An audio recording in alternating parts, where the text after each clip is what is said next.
levels of management. As long as the size of business unit remains small, the owner himself is able to manage it. As soon as the size of business unit expands, the number of employees in the business also increase. The superior officer cannot survive all his subordinates directly. Therefore, delegations of authority has to be done. Various levels of management are created due to the delegations of authority.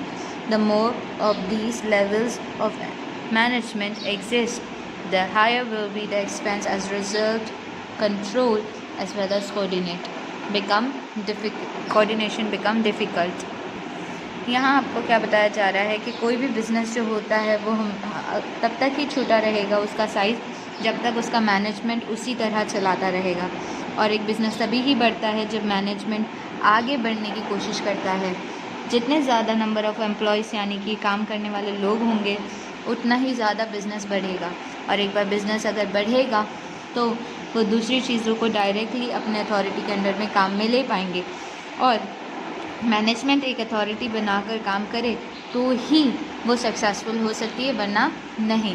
और इस तरह के management higher expenses मांगती हैं, यानी ज़्यादा से ज़्यादा खर्च, और मैनेजमेंट को अच्छे से अच्छे स्तर पर बनाए रखना ज़रूरी है। इस तरह से कंट्रोल और अच्छे कोऑर्डिनेशन की मदद से आप अच्छा काम कर सकते हो, लेकिन अगर ये अच्छा ना हो तो काम मुश्किल भी हो सकता है। Therefore, as much as possible, the levels of management should be kept limited. There are 3 levels of management: top level management, middle level management, bottom level management. 3 levels of management can be made clear by the following figures.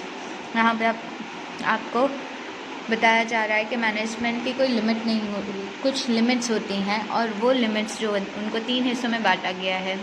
Top, middle और bottom 3 levels में बांटा गया है, जिसका classification यहाँ दिया गया है। इस ट्राइंगल में आप देखिए, लोवेस्ट में सुपरवाइजर्स, जॉबर्स एंड फोरमैन, ये बॉटम लेवल की मैनेजमेंट है। फिर उसके बाद आता है middle level, departmental heads, productions, sales, purchase और पर्सनल फाइनेंस। फिर उसके बाद टॉप लेवल में board of directors, managing directors and general managers. इस तरह से 3 लेवल्स में मैनेजमेंट को बांटा जाता है। Top level management, the top level management is the supreme authority for the management of an enterprise. Board of directors, managing directors, general manager, chief executive officers are included in this level.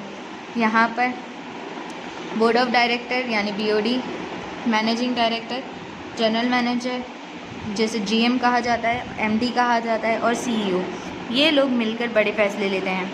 Important policies का discussion भी इन्हीं के द्वारा होता है। Policies discussions और business unit are taken by top level management. बड़ी बड़ी पॉलिसीज़ को इन्हीं के द्वारा बनाया जाता है। It is known as top level of और हायर लेवल मैनेजमेंट। इन्हें बड़ी लेवल का मैनेजमेंट कहा जा सकता है। फंक्शंस, किस तरह से ये काम करते हैं। Now the first is to lay down primary और सब्सिडियरी ऑब्जेक्टिव्स ऑफ बिजनेस। छोटे से लेके बड़े से बड़े सभी ऑब्जेक्टिव्स का ध्यान रखना। Directors act as the trustees of the business enterprise, वो उनके ट्रस्टी यानी कि उनके कर्ता धर्ता के तौर पर काम करते हैं। To select chief executive officer and higher officers and to assign them authority and responsibility. CEO को अपॉइंट करें और बड़े ऑफिसर्स को अपॉइंट करके सही ढंग से काम करवाना उन्हीं का काम है। To sanction the budget prepared by the different departments, और बजट डिसाइड करना भी इन्हीं का काम है।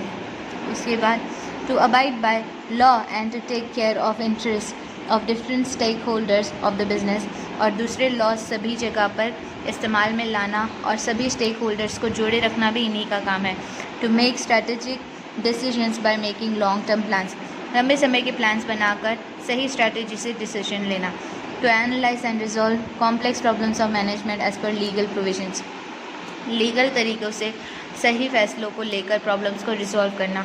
To plan for the enterprise, its implementation and to supervise, उन्हें सही दिशा बताना और उन्हें सही ढंग से काम करने की मीन्स नॉलेज देना। To do the functions like distribution of profit, dividend, reserve fund, reinvestment of profit etcetera, वो सही तौर पर प्रॉफिट को डिस्ट्रीब्यूट करते हैं और वो फंड्स को भी जोड़े रखते हैं और वापस इन्वेस्टमेंट अपने प्रॉफिट से करने का भी सही फैसला लेते हैं। To analyse reports of different activities and give instruction accordingly, वो रिपोर्ट्स पर ध्यान देते हैं और उसी के हिसाब से इंस्ट्रक्शंस आगे फॉलो करने के लिए बताते हैं।